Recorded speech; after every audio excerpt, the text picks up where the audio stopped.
Acheter français, on le sait, c'est devenu un vrai symbole. Soutenir l'emploi local, bien sûr, valoriser le savoir-faire, les savoir-faire, consommer plus responsable. Mais derrière cet idéal, la réalité économique reste pas facile du tout. Bonjour Laurie. Bonjour David. Bon, entre prix élevés, offres limitées et cette concurrence de la fast fashion, le Made in France séduit, mais peine encore à convaincre.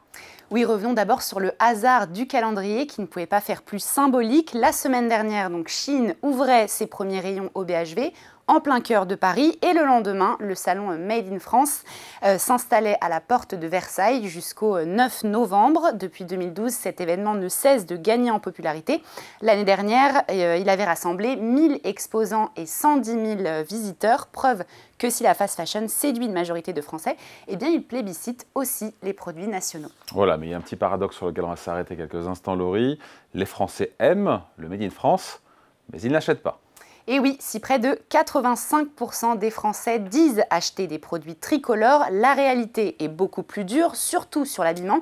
96% des vêtements vendus en France viennent de l'étranger et si la fast fashion triomphe, 100% des Français en ont acheté sur les 12 derniers mois selon une étude.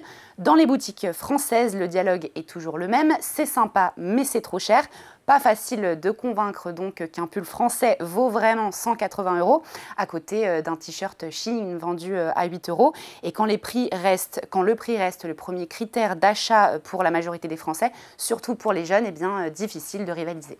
Laurie, consommer français, ça veut dire forcément ou pas se ruiner?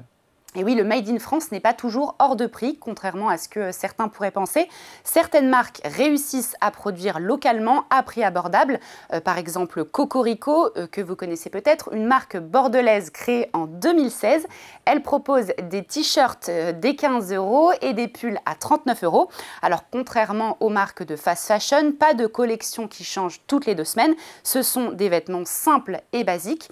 Je peux également vous citer le slip français, que vous connaissez. Oui, tout à fait. Donc cette marque fête ses 14 ans et donc elle a décidé tout récemment de quitter le BHV à l'arrivée de Shein. La marque a pu donc diviser quasiment par 2 ses prix ces dernières années. Il y a également les jeans 1083 qui coûtent en réalité le même prix qu'un jean Levi's 100% français et pourtant beaucoup moins connu. Après, donc, il n'y a pas que le textile. Dans l'électroménager aussi, Malongo pour les machines à café, qui a longtemps fabriqué en Chine et décidé de relocaliser sa production en France. Le groupe Seb, Moulinex et Roventa. Son patron était donc sur votre plateau il y a peu de temps, l'année dernière, Stanislas de Gramont, qui vous révélait que moins de 50% des produits vendus en France sont produits en France, mais qui a décidé de relocaliser la production d'une gamme d'aspirateurs Roventa tout récemment. Je le cite, c'est possible de produire et d'innover en France. Bon, Laurie, acheter français, c'est bien, mais acheter moins, peut-être ce serait presque mieux. Tout à fait. Le PDG de la marque 1083, Thomas Huriez, disait dans une interview récente, si on compare la mode au vin, on a le choix entre une bouteille de vin à 20 € et 20 bouteilles de vin à 1 €. L'idée derrière ce parallèle, c'est que dans le textile, on doit réapprendre le plaisir des belles choses et surtout la vraie valeur de ce qu'on achète.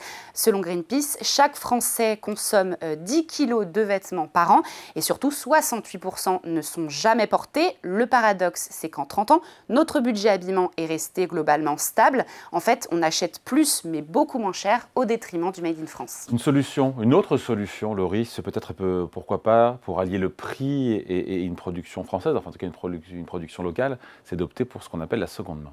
Oui, la bonne nouvelle, c'est que le reconditionné, le marché du seconde main a explosé en France. On l'a vu ces dernières années, c'est devenu une vraie alternative pour consommer mieux sans exploser son budget en friperie, mais aussi dans les plateformes, grâce aux plateformes de seconde main comme Vinted ou encore Vestiaire Collective. Et justement, pour capter cette clientèle, certaines marques françaises intègrent désormais le reconditionné à leur modèle directement sur leur site internet. Et c'est une bonne option d'ailleurs pour les fêtes de Noël qui approchent, parce que les articles sont authentifiés et remis en état. Vous pouvez trouver donc des vêtements jusqu'à moins 70%, mais attention, marque française ne veut pas forcément dire fabriqué en France. Ah oui, parce que cette appellation Made in France, elle peut parfois être trompeuse. Ça ne veut pas dire nécessairement dire fabriqué en France, Made in France, c'est ça qu'il faut comprendre.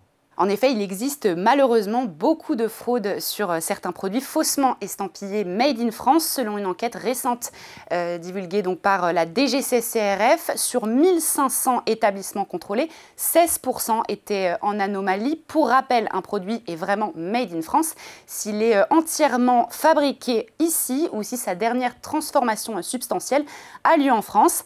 Pour être sûr de ne pas vous faire avoir, les labels fiables sont Origine France Garantie ou les labels régionaux comme Produits en Bretagne.